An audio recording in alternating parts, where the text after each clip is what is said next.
Australia dan Gurkha dari Nepal. Belanda ada di belakang. Sebenarnya tujuan Belanda itu adalah ingin occupy atau ingin menduduki Indonesia untuk kedua kalinya. Itu nyaris terwujud di tahun 48. Kita sudah terblokir. Artinya, pemerintahan Indonesia di Jakarta sudah kolaps, sudah jatuh ke tangan Belanda, terus Bandung Selatan dibakar, terus pemerintahan dipindahkan ke Jogja, Jogja juga kolaps kepada tangan Belanda. Pemerintahan dilanjutkan dipindahkan kemana? Ke Bukit Tinggi, di sana juga kolaps lagi. Artinya kembali menjadi kawasan yang diduduki oleh Belanda. Satu-satunya daerah yang tidak disentuh oleh Belanda adalah Aceh. Ini bermula dari ketakutan mereka kepada kepada Aceh karena kenangan masa lalu yang Belanda berperang di sini hampir 70 tahun.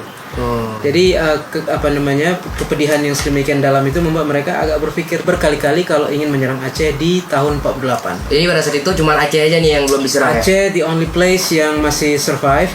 Makanya waktu itu dalam konferensi meja bundar dipertanyakan kalau Belanda ingin mengambil alih kembali Indonesia yang kedua kalinya, maka disyaratkan adalah seluruh daerah itu harus kolaps, tunduk kepada Belanda. Nah, pada waktu itu Aceh belum kolaps, artinya Belanda belum berhasil menguasai Aceh, dan syarat untuk Indonesia jadi merdeka kembali adalah kawasan yang tidak diduduki oleh Belanda itu harus lebih besar daripada negara Belanda.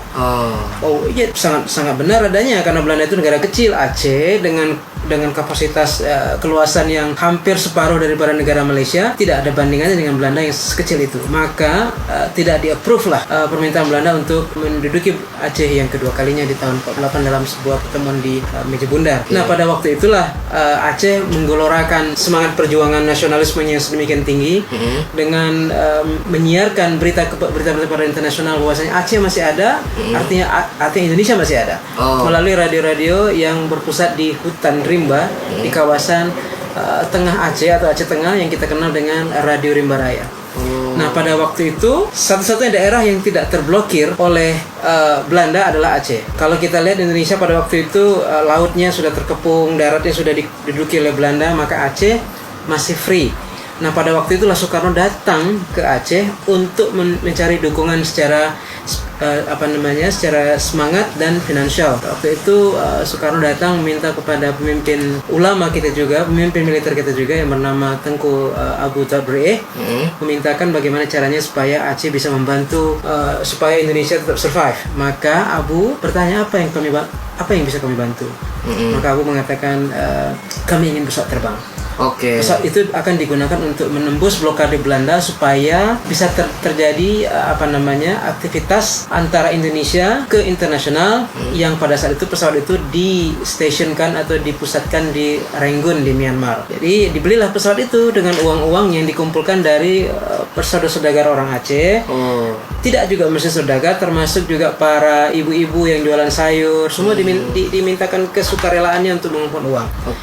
Nah, dari saat itu permintaan Soekarno adalah 1 unit pesawat, malah kita mampu mengumpulkan duit untuk 2 unit pesawat. Jadi terkumpullah kira-kira dalam bentuk emas itu 25 kg emas. Maka daripada membeli 1, malah kita bisa beli 2. Maka adalah RI 001 dan RI 002. Yang pesawat di Aceh yang di Aceh itu, yang satu ada dijadikan sebagai sebuah monumen di pusat kota Banda Aceh, di sebuah taman yang namanya Thanks World Park atau Taman Belang Padang, dan satu lagi ada di Taman Mini Nusa Indah. Waktu itu yang menarik adalah kalau kita runut kembali kenapa muncul GAM tadi, ini interconnected, saling terkait. Koneksi ya. Pada waktu itu saat uang sudah terkumpul, emas sudah terkumpul, orang-orang pada menyumbang. Kita nggak usah ngomong gede ya, orang-orang pada menyumbang itik, bebek, kambing, ya, emas, apa yang ada untuk membantu Indonesia. Jadi jiwa nasionalisme Aceh itu sangat membara supaya Indonesia bisa bebas dari kumpulan Belanda yang kedua kali. Nah, yang perlu juga kalian ketahui adalah setelah Bukit Tinggi jatuh kepada Belanda, di mana tempat pemerintahan Soekarno? Di Aceh. Makanya Aceh memiliki kawasan yang disebut Kota Juang, yaitu Kota Biren. Disitulah tempat Soekarno bermarkas untuk waktu yang sangat singkat, untuk menyusun semua kekuatan di sana. Nah, dikanalah Kota Biren sebagai kota perjuangan. Kota ini tidak jauh dari Kota Lok Sumawe. Kalau dari Banda Aceh kira-kira 4,5 jam gitu. Nah, pada waktu Soekarno meminta bantuan kepada Abu untuk mengumpulkan dana dan spirit semangat semua, terkumpullah. Nah, pada waktu saat Abu akan memberikan dana itu kepada Soekarno, maka Abu berkata, kalau sekiranya saya berikan ini kepada Indonesia, apa yang Indonesia akan berikan kepada Pada saat ditanya sedemikian, maka Soekarno balik bertanya, apa sih yang Aceh inginkan, Abu? Maka Abu menjawab, kalau ini kami berikan kepada Indonesia supaya Indonesia kembali survive kuat di perjuangan melawan Belanda yang kedua kali, maka kami ingin seluruh Indonesia ini dibangun atas dasar keislaman. Soekarno waktu itu menggeleng. Soekarno mengatakan, it's impossible, Abu, nggak mungkin. Indonesia ini sangat beragam, very diverse, sangat berbineka istilahnya ya. Orangnya berbeda-beda, agama juga berbeda. Oke, kata Abu, kalau demikian berikan saja Aceh legitimasi, berikan Aceh kekhususan untuk mendirikan sebuah kawasan dengan Islam sebagai sandaran utamanya, dan syariah itu dilakukan dengan secara kafah atau secara menyeluruh. Dan Soekarno mengangguk waktu itu. But what happened next? Apa yang terjadi setelah itu? Saat Abu mengatakan, adik Soekarno, kalau kita serahkan ini dana ini, saya ingin ada paperwork, ada hitam di atas putih. Tanda bukti lah. Bukan tanda bukti penyerahan uang, tapi poin-poin yang akan disetujui oleh Soekarno. Maka Abu mengatakan kalau memang ingin memberikan Aceh keleluasaan untuk menjadi sebuah kawasan di dalam NKRI, tetapi dalam konteks keislaman yang dalam legal standing yang jelas, hukumnya jelas, maka kita buat tulisannya. Soekarno menggeleng pada waktu itu. Jadi pada saat Soekarno menggeleng dan dia menangis, dia berkata kepada Abu, mengapa Abu tidak percaya kepada saya? Bukankah kita ini sama-sama Muslim? Bukankah saya ini Presiden Indonesia? Mengapa Abu tidak percaya kepada adik? Mengapa kakak tidak percaya kepada adik? Demikianlah Soekarno berupaya supaya Abu tidak meneruskan niat untuk dimintakan paperwork atau hitam atas putih tersedia. Pada waktu itu Abu ternyuh. Abu merasa tidak apa-apa, dia percaya penuh kepada Soekarno untuk tidak melanggar perjanjiannya. Dan pada waktu itu diserahkanlah semua dana tersebut tanpa ada janji-janji yang diterapkan dalam bentuk paperwork atau tulisan-tulisan yang ditandatangani bersama, kecuali kwitansi penyerahan saja. Jadi ini perjanjian tanpa ada tanda bukti gitu ya? Tanda buktinya ada dalam bentuk obligasi, dan itu hanya seperti pemberian obligasi atau dana saja. Tetapi poin-poin yang akan disepakati oleh Soekarno tidak dicatat dalam catatan yang perlu ditandatangani oleh kedua belah pihak. Nah, what happened next? Pada saat dibelikan pesawat di Singapura, pesawat yang tidak begitu besar, yang ukurannya mungkin dalam kapasitas 8 atau 12 seat, pesawat itu digunakan untuk menyeberang ke internasional, memperkuat delegasi Indonesia dalam meeting-meeting internasional, maka terwujudlah kemerdekaan Indonesia yang kedua kalinya.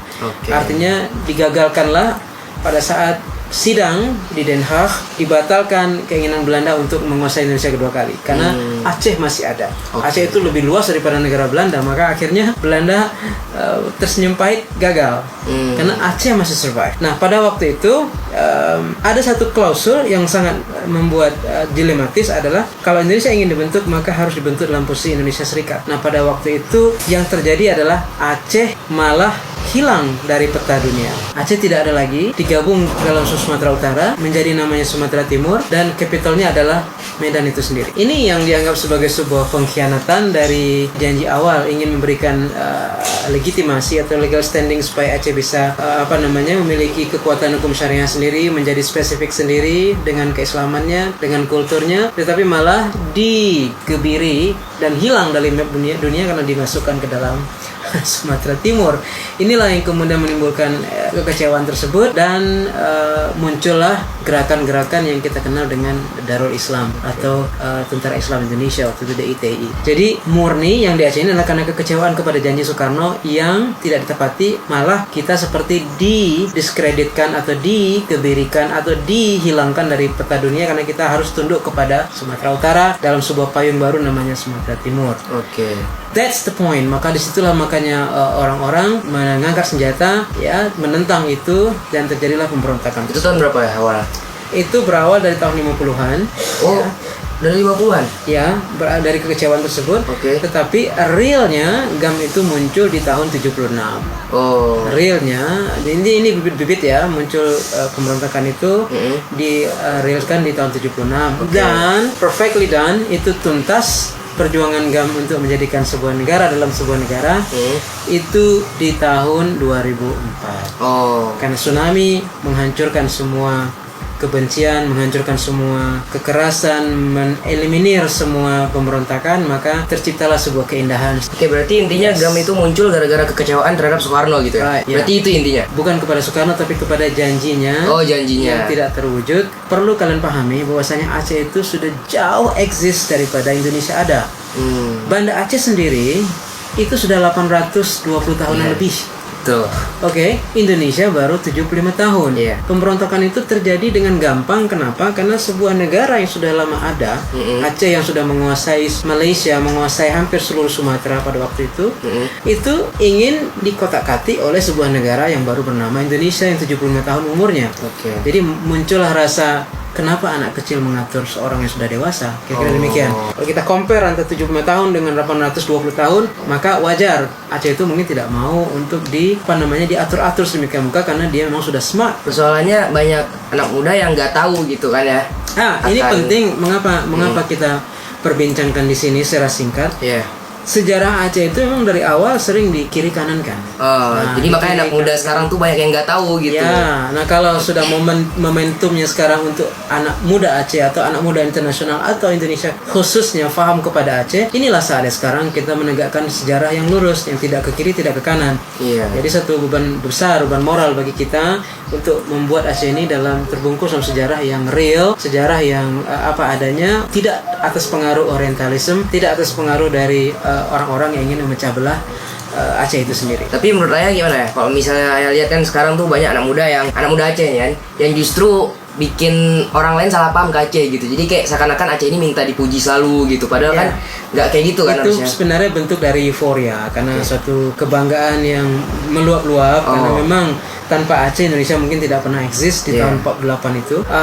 Itu masuk akal, tapi kadang-kadang porsinya berlebihan. Caranya juga salah. Caranya salah. Sebenarnya sekarang yang kami ingin uraikan kepada Indonesia atau internasional adalah kita harus menyembuhkan dua penyakit. Penyakit pertama adalah penyakit inferiority. Yang selalu merasa rendah diri. Anak muda itu sering merasa bule itulah yang terbaik, Western itu yang terbaik, Amerika itu yang terbaik. Jadi kita merasa minder dengan diri kita sendiri. Selalu mengatakan bahwasanya orang kulit putih always the best. Pemerintahannya, keuangannya semua mereka lebih baik. Jadi kita merasa minder dengan diri kita sendiri.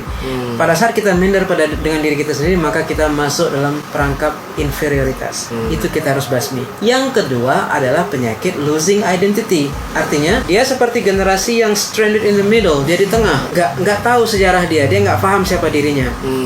Jadi pada saat dia tidak tahu sejarahnya, karena sejarah Aceh pun dari dulu sudah dibelok-belokkan atau tidak begitu di blow up, tidak begitu diperjelas, maka generasi yang muncul adalah generasi yang blank, nggak paham. Begitu dapat sesuatu yang sangat menggembirakan, dia euforia, dia bangga betul. Walaupun itu fakta, tapi mungkin porsinya berlebih. Jadi menurut Ayah kalau misalnya Ayah lihat sekarang orang-orang pada minta Aceh merdeka itu gimana menurut Ayah? Personally, kalau bagi saya seperti kata Erdogan, di mana azan dilaungkan disitulah negara. Maka sebenarnya Aceh ini berada dalam frame Indonesia, itu adalah format yang terbagus. Why?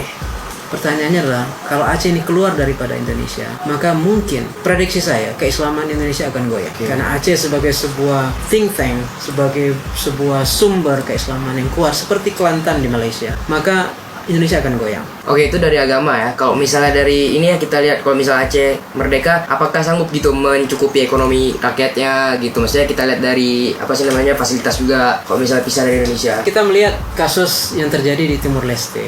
Pada saat mereka keluar, tidak ada lagi support dari Indonesia. Mereka terombang-ambing dalam janji-janji internasional dan mereka left behind tersendiri. Akhirnya mereka tidak lebih bagus daripada sekarang. Aceh itu sebenarnya memiliki Mars sendiri, memiliki bendera sendiri, memiliki beberapa klausul-klausul yang andainya ditepati oleh Indonesia dan Aceh itu sudah menjadi sebuah kawasan yang sangat independen. Jadi artinya Aceh itu sebenarnya dalam format sekarang sudah, dengan kata lain, sudah separuh merdeka. Dah gitu aja berarti ya Ceh ya. Pertanyaan-pertanyaannya semoga kalian mengerti, itu panjang banget ya Ceh ya. Intinya ini tujuan gue bikin ini sebenarnya bukan untuk apa-apa, tapi lebih ke edukasi aja sebenarnya gitu kan. Karena ya seperti gue bilang tadi, karena anak muda sekarang itu banyak yang nggak tahu gitu kan secara Aceh gimana. Dan gara-gara yang tadi aku bilang soal euforia ya, itu yang orang-orang Aceh terlalu bangga. Itu jadinya orang Indonesia menganggapnya Aceh ini apa sih, minta dipuji selalu gitu kan, jadinya jadi buruk gitu pandangannya. Jadi makanya di sini gue mencoba untuk meluruskan itu gitu sebagai edukasi gitu kan, karena sebenarnya nggak kayak gitu semua, rakyat Aceh nggak kayak gitu semua gitu. Makanya gue bilang di sini gue bikin video ini ya biar bisa meluruskan tentang pandangan orang Indonesia terhadap Aceh yang udah rusak gara-gara konten-konten TikTok dan YouTube yang membanggakan Aceh terlalu berlebihan gitu kan. Sebenarnya itu make sense, itu masuk akal. Tapi kalau sudah